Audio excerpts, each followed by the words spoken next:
السلام عليكم.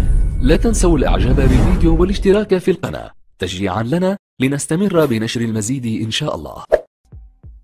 فونداسيون هذه فكرة بدأت منذ سنوات، ولكن كنا بديناها بالثقافة العيسوية واللي عطات واحد الصيت كبير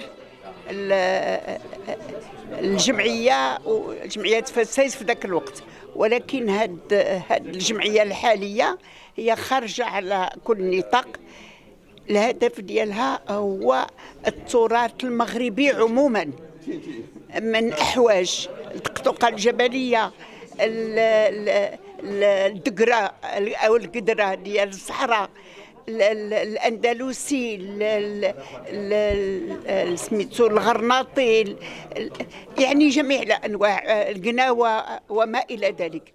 وحنا الهدف ديالنا كيف قال السيد الرئيس هو نجمعوا الشمل ديال التراث المغربي اللي هو تراث حسب ما كنسمعوا في الدول، تراث الغنى ديالو واسع وشاسع.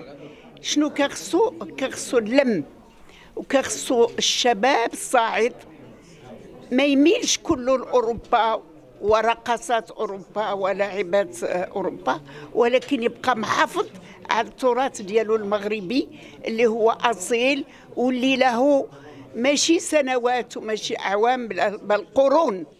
فاحنا كنتمناو على الله باش هاد المكتب الجديد أو هاد الفيدرالية تجمع هاد الشمل الذي نحن في حاجة إلى إحيائه وغرسه في عقول الشباب الصاعد. شكرا. السلام عليكم. لا تنسوا الإعجاب بالفيديو والاشتراك في القناة تشجيعا لنا لنستمر بنشر المزيد إن شاء الله.